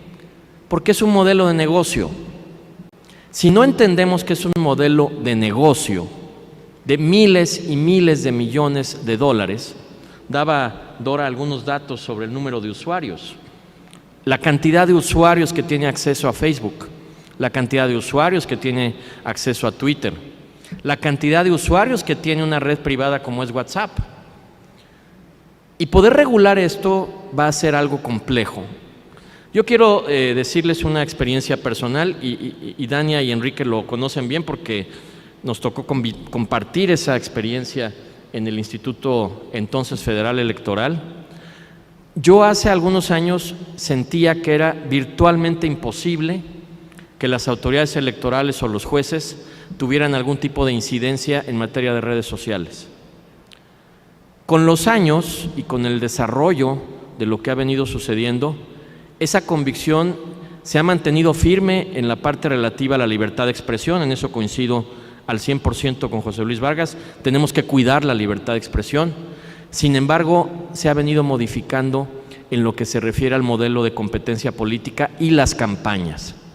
¿Cómo se están haciendo las campañas en el mundo? No está necesariamente trayendo mejores gobiernos, ni está trayendo soluciones específicas a los problemas de la comunidad. Y eso es algo que sí tenemos que cuestionar, porque si el modelo de campaña es estrictamente un modelo financiero o un modelo de negocio, ¿qué sucede con los objetivos genuinos de la democracia? Que son la participación, la igualdad, la equidad. Y esto realmente termina siendo una circunstancia muy compleja. No sé si esta figura sea suficiente para explicarlo, pero yo siento que cada vez que queremos regular las redes sociales, estamos como poniéndole diques al mar. Y ustedes saben que al mar, por más diques que se le pongan, el mar con su fuerza termina derrumbando estos diques. Quizá, y solo lo dejo como una hipótesis de trabajo, quizá un poco en lo que apuntaba Enrique Andrade está parte de la solución. Creo que los fiscales, los jueces y los árbitros electorales, si quieren tener algún nivel de incidencia en el modelo, tendrán que empezar a utilizar este viejo modelo de la fiscalización, que es seguir el dinero, seguir el track del dinero. ¿Quién lo compró? ¿Cómo se pagó? ¿Y cuánto apareció? Porque eso sí lo podemos medir. Sí podemos saber quién apareció más, por qué apareció más. Y evidentemente, si queremos tener algún tipo de control sobre lo que sucede en los procesos electorales, no podemos abandonar que sea solamente el dinero el que decida el destino del voto informado. Creo que es algo mucho más complejo que esto, y los grandes pensadores de la actualidad están metidos en esa discusión. Lo que decía José Luis Vargas es correcto. En la Comisión de Venecia, pero también en los espacios, ahora en noviembre que nos vamos a reunir en Panamá, la reunión de autoridades electorales del continente, uno de los grandes temas que tocamos con los presidentes de los órganos y los presidentes de las cortes electorales es cómo enfrentamos este problema. Y concluyo con esto. ¿Ustedes recuerdan una anticuaya que todavía está en la ley que se llama la veda electoral? Sí se acuerdan, ¿no? La veda electoral con las redes sociales no existe. Es falso. Por supuesto, las autoridades que están en la mesa no deben decir nada, eso solo lo puedo decir yo, porque ya no soy autoridad electoral. Pero la realidad es que vencer la veda electoral es tan sencillo como seguir haciendo campaña en la red. ¿Quién va a detener eso? ¿Cómo se va a detener? Muy complicado. Entonces, quedan ahí una gran cantidad de temas que debemos de resolver y quizá la única manera de hacerlo, desde el punto de vista de la revisión específica de las campañas, es empezar a darle seguimiento a los recursos financieros que surgen en los procesos electorales. Una labor, por cierto, muy complicada, porque como ustedes saben, en materia de redes sociales, el nivel de financiamiento que se da no necesariamente pasa por las facturas y los controles. Y con esto termino. Y lo vivimos en los últimos procesos electorales. ¿Puede la autoridad electoral sancionar a un influencer por decir algo? Yo les pregunto. Un influencer que tiene millones de seguidores y que se lanza a favor o en contra de un candidato, ¿tenemos la capacidad jurídica para frenarlo? Habrá alguno que me diga, bueno, depende, pero es un ciudadano, ¿no? Y yo les pregunto, ¿todos estos influencers actúan de mutuo propio por conciencia cívica? ¿O seguiremos el mismo modelo donde una actriz cobra por mencionar en su página $500,000? Si Kim Kardashian pone un tweet comiéndose un yogurt de una cierta marca, tengan la seguridad que esa marca de yogurt le pagó a Kim Kardashian $500,000 o $1,000,000 solo por aparecer con su producto. Bueno, este mercado en la materia política es algo que vamos a ver y ustedes lo van a enfrentar, lo vamos a enfrentar como ciudadanos en los próximos procesos electorales. Así que si salimos confundidos es bueno porque eso nos puede llevar a seguir reflexionando y empezar a articular lo que José Luis decía de alguna manera que son las mejores prácticas. Muchas gracias. Gracias, Paco. Y toca ahora el turno del magistrado Vargas. Adelante, magistrado. Gracias, Dora. Muy breve. ¿Cuáles pueden ser las posibles soluciones y dónde creo que pueden estar respecto a abuso de este mundo digital en democracia? Primero que nada, creo, y hay que decirlo, creo que no se debe no se debe responsabilizar de ese tema o de esa solución a la sociedad. Creo que la sociedad ya está haciendo mucho por sí mismo. Están todos estos conceptos de verificación, de fact-checking, que han sido pues motivados de manera pues muy auténtica y genuina por académicos, empresarios, grupos de la sociedad buscando esa solución para mejor informar. También creo que no debe estar en manos de los medios de comunicación. Los medios de comunicación precisamente lo que hacen es un fact-checking, digamos, institucionalizado. ¿Qué pasa hoy? Que ya lo decíamos, existen estos outlets de fake news que lo que hacen es que generan portales como si fueran periódicos institucionalizados y no existe ese periódico. Entonces hay que tener mucho cuidado y creo que aquí los medios de comunicación vienen a generar pues una certificación de que por lo menos es una información de cierta manera verificada. Claro, existe un problema en torno a eso, que es la capacidad de la velocidad. Cualquier esfuerzo por sacar una información verificada va a costar más tiempo, va a tomar más tiempo que aquella que no está verificada, eso es obvio. Pero ¿dónde creo que está el tema central? Yo creo que en la corresponsabilidad, ya lo decía hace un momento, con los proveedores de servicios y la capacidad de los estados de sistematizar principios y reglas claras. Hace un momento he escuchado estos acuerdos que ha generado el INE con estas empresas de redes sociales, y cuando ese acuerdo se firmó, yo platiqué con el consejero presidente del INE y le decía, estoy de acuerdo que es un avance, pero creo que lo que no se han dado cuenta es cuál es la estrategia de estos proveedores de servicio, que son trajes a la medida, trajes mínimos a la medida, porque en lo que el INE estaba firmando ese acuerdo de transparencia, pues básicamente de los contratos que se celebraban con alguna entidad mexicana, llámese partido político o candidato. Unos meses antes el Estado francés estaba estableciendo unas reglas muchísimo más estrictas con los mismos proveedores. Entonces la pregunta es, ¿por qué a México le dan ese mínimo y a Francia le dan ese máximo? La respuesta, y es una respuesta que creo que el que por lo menos puso el punto en la I fue el presidente de Francia, Macron. Y lo que hizo el presidente de Francia no es otra cosa sino repetir un esquema muy delicado que es el esquema chino. Y dijo, si ustedes quieren seguir teniendo actividad comercial en la República Francesa, se someten a estas reglas.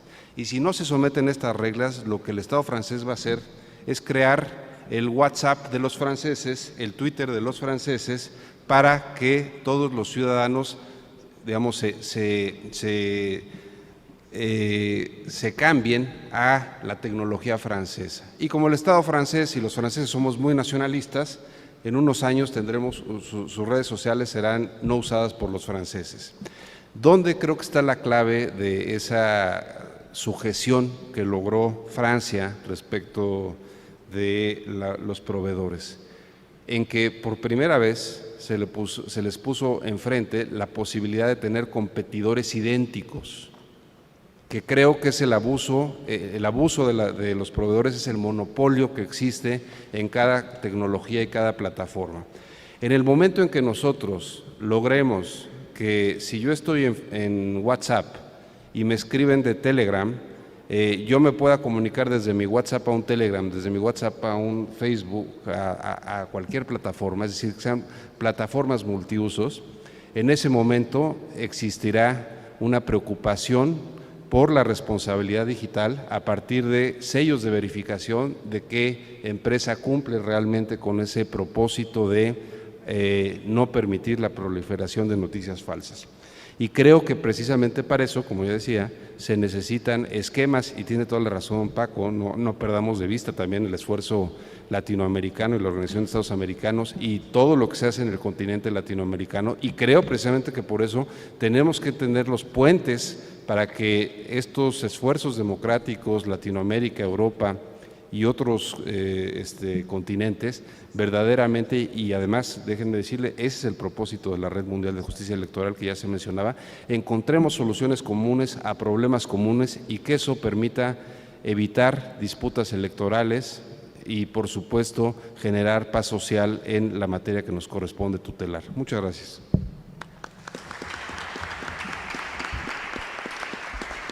Gracias, magistrado.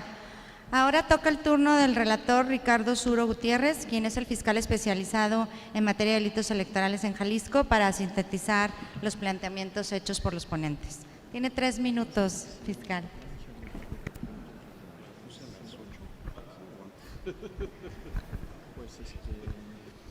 Bueno, pues me toca esta difícil labor de sintetizar tantas ideas, sin duda interesantes todas, pero encontramos muchos puntos de coincidencia, ¿no?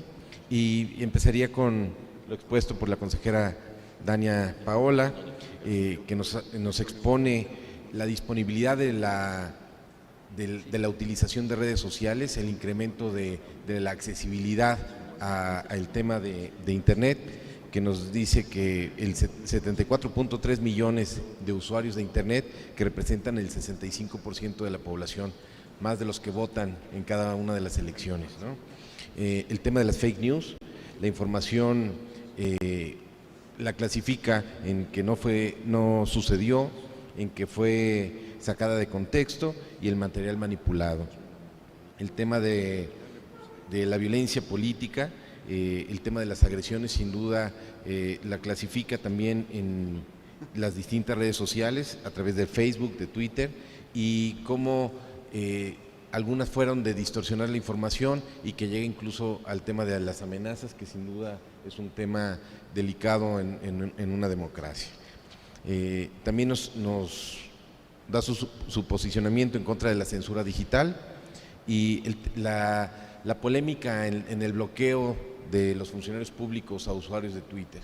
Hoy en día lo que vemos es que también hay una proliferación de los bots o de los usuarios falsos que también vulneran a los funcionarios públicos y los ponen en una situación de desventaja ante un funcionario con una trayectoria, con un posicionamiento muy claro y serio en contra de usuarios que generalmente son, como se dice, reventadores y faltos de respeto a las autoridades. El tema del uso de los algoritmos, que sin duda es un tema importante en el tema comercial, sin embargo en el tema democrático puede influir directamente en la manera de pensar del usuario y posicionarlo e influirlo de una manera directa, que no necesariamente es lo más abierto o esa información clara por parte de los candidatos.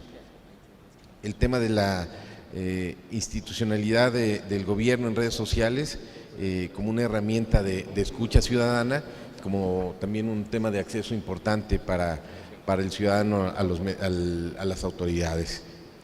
Por su parte, el consejero Enrique Andrade nos posiciona el tema de la fiscalización de redes sociales, las estrategias que tuvo el INE, sin duda muy importantes, el tema del monitoreo de páginas y redes, para poder reunir, clasificar y procesar cada una de estas estrategias que se han tenido en las campañas, la identificación de los gastos, que sin duda ha habido coincidencias también en las exposiciones de cómo podemos auditar, perseguir en caso de que haya un tema de dinero público en tema de redes sociales, cómo poder hacer esta auditoría.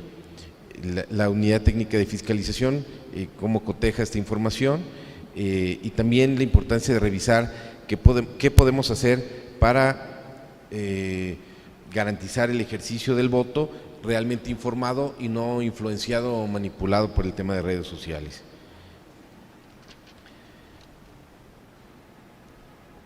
Sin duda el tema de regular o no el uso de redes sociales, vemos que también el uso de las aplicaciones entra a la esfera de cómo podemos garantizar los datos personales, cómo al usar a veces algunas aplicaciones damos el consentimiento para el uso de nuestra información y con eso nos pueden clasificar para ver preferencias electorales y cómo evitar este tema. Y el tema de la veda electoral, cómo también se vuelve muy complicado garantizar esta veda cuando estamos invadiendo la esfera privada al utilizar las redes sociales. Por su parte, el doctor Francisco Javier Guerrero nos da un tema muy interesante, que seguimos en el mismo juego político del acceso a los cargos de elección popular, sin embargo el tablero se ha ido modificando y la importancia de visualizar este nuevo esquema de campañas, de reglas, cómo poderlas regular sin caer en ese tema de censurarlas. El tema del bullying, el bullying digital o el ataque a instituciones de una manera sistemática. Las campañas también en las cuentas de redes sociales han cambiado la velocidad y las imágenes de impacto, que cómo caen en lo racional y qué papel están jugando las redes sociales en el tema de las campañas actuales. En lo jurisdiccional también la ausencia de criterios novedosos que tienen que ver también que a veces el ciudadano, los partidos no han recurrido a los tribunales de una manera con un volumen suficiente para generar nuevos criterios.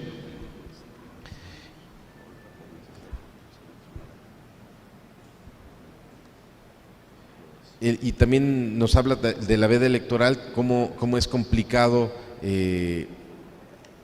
regularlo por la velocidad en la que se manejan y las buenas prácticas que tenemos que ver en el uso de estas redes sociales, y también como celebrar estos convenios con los proveedores de redes sociales para que no se violente la ley, ¿no?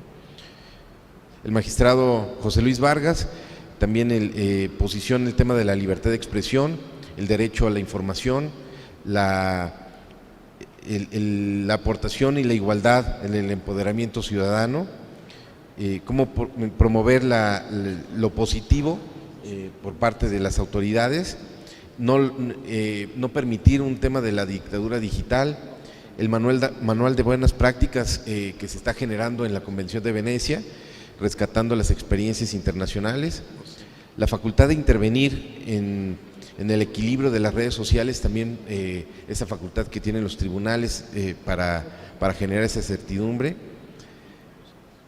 La parte técnica de las redes sociales, el tema de los algoritmos, es indispensable entender cómo funcionan para poder regularlos. Hemos visto que parte de lo que se trató en el proceso electoral anterior fue el tema del pautado, que era un indicativo claro de que había un ejercicio de un gasto para el tema de redes sociales. El cómo garantizar y cómo operar los profilings, lo que es la propaganda digital, que vemos que son nuevas estrategias en el tema de operación de redes sociales y de temas digitales. El tema de la intervención extranjera también como un factor de riesgo, lo que vimos en el tema ruso, que se manejó mucho en la campaña de Estados Unidos, en el tema México también estuvo por ahí el tema, no generó el mismo impacto, pero sí fue un tema que surgió. Las soluciones que se proponen, la no responsabilización de la sociedad en un mal uso de redes sociales, el no dejar en medios de comunicación la responsabilidad de la comunicación, la corresponsabilidad de los prestadores de servicio y las autoridades para comunicar de una manera eficaz, y el tema del sello de verificado, sin duda también aporta una certidumbre a la sociedad, que a lo mejor hay que socializarlo un poco más para que el ciudadano tenga esa tranquilidad de que esta información es veraz. Y también las soluciones comunes a problemas comunes a través de la experiencia internacional, sin duda van enriqueciendo el actuar de las autoridades para poder prevenir de una manera oportuna y eficaz el mal uso de estas redes sociales. Sin duda son muchos los temas que se trataron, tratamos de concentrarlos y llegar a algunas conclusiones muy claras, pero les agradezco a todos, les felicito por esta exposición y sin duda estos foros generan a veces más dudas que certidumbre. Sin embargo, los temas han sido posicionados en las mesas y quedan para la reflexión. Muchas gracias. Muchas gracias. Pues con esto concluye esta mesa. Muchas gracias a todos por su atención.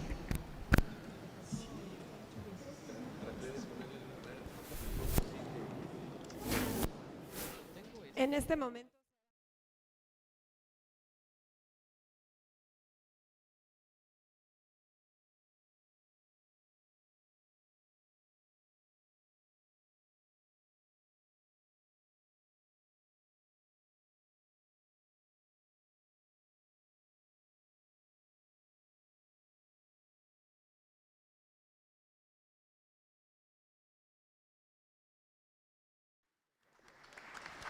Que haga entrega del reconocimiento a la consejera Dania Rabel. El magistrado Sergio Guerrero de la Regional Guadalajara hará entrega del reconocimiento al consejero Enrique Andrade.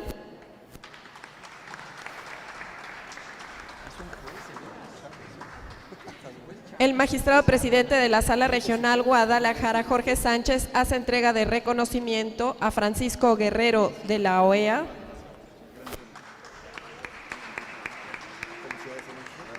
Gabriela del Valle hará entrega del reconocimiento a la moderadora. Se trata de Dora Martínez de Grupo Televisa. Y finalmente, Sergio Guerrero, magistrado de la Sala Regional Guadalajara, hace entrega de reconocimiento al fiscal especializado del Estado de Jalisco, Ricardo Zuro.